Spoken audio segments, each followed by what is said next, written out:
Les gars, le showbiz c'est compliqué. J'ai vécu une situation là.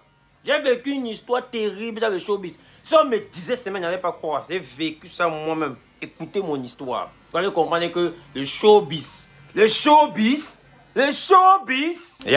voulais comprendre quoi? Il n'y a rien dans le showbiz. Il n'y a rien. S'il y a quelque chose dans le showbiz, c'est qu'il y a quelque chose dans tout genre de domaine. Peu importe le domaine dans lequel tu es et que tu es pressé, tu vas mettre la main où il ne fallait pas.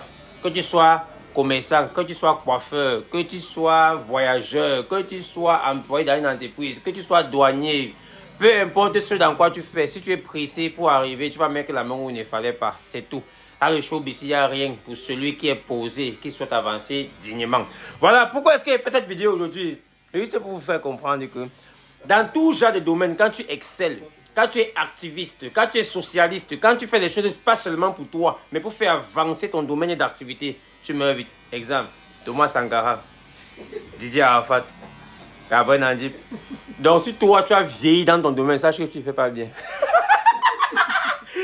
Bruce Lee, les arts il a voulu élever le kung fu à un niveau où personne ne pouvait s'imaginer.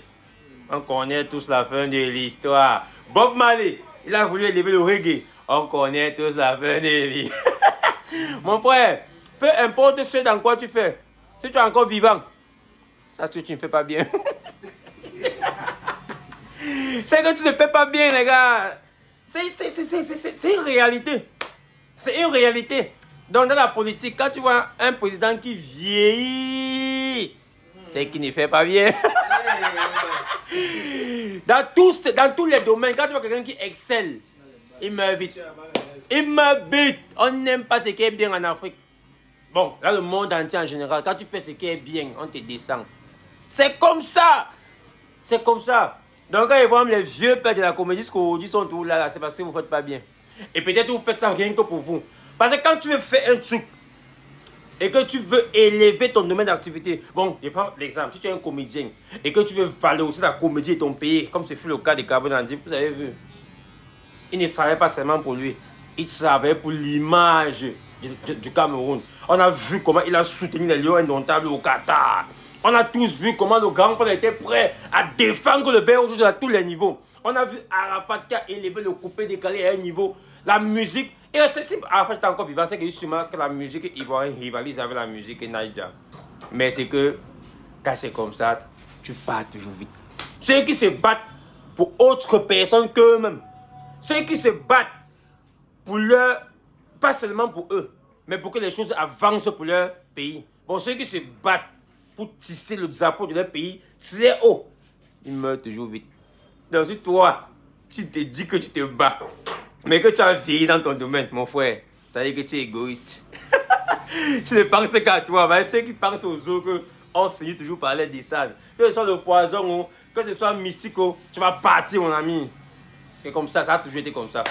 Donc, si toi tu es là, tu crois que tu te bats pour le Cameroun, mon frère, c'est pour toi que tu te bats. Tu ne te bats pas pour le Cameroun, parce que tu te battais pour ton pays. Et seulement c'est qu'on t'a aimé. C'est qu'on t'a aimé. Et pas que les gars ont compris ça. Les gars ont déjà compris ça. Les gens qui se battent pour leur pays. Voilà, je profite également pour vous dire que j'ai ouvert mon salon de coiffure. Otis Style, c'est situé à Bonaloka, plus précisément au Carrefour Nettoy Camp. Si vous voulez vous coiffer, il vous suffit tout simplement de me contacter sur le numéro 655 79 25 96. J'ai également ma boutique en deux côtés. Je pense que j'ai déjà assez communiqué là-dessus. Quand vous arrivez là-bas, vous ne me voyez pas certainement, c'est parce que je suis ici. J'étais en train de travailler pour que le salon de coiffure voie le jour. Et je crois que c'est déjà opérationnel. C'est vrai, on n'a pas encore tout.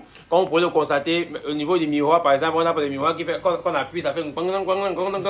Mais petit à petit, ça va évoluer. Voilà, comme vous pouvez bien le constater. Voilà un petit garçon qu'on est en train de coiffer. Le salon de coiffure est là. C'est situé à Bonaloka, au Carrefour Nettoy Camp.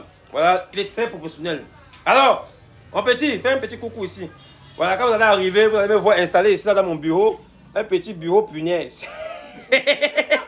Mais vous pourrez faire des photos avec moi pour ceux qui aiment Marcel Taillou. Regardez combien il m'a coiffé. Je ne suis pas mignon. Voilà, je vous attends nombreux. L'inauguration c'est bientôt. Mais maintenant, venez d'abord vous coiffer. Il n'y a pas encore tout. C'est encore petit. Mais petit à petit, je compte sur vous pour que les choses avancent. Et je suis avec Merveille Dao. Votre marque internationale, un petit truc à dire. Bientôt, on va inaugurer. Et elle n'est pas beaucoup. Ok, les gars, on est ensemble. Merci beaucoup.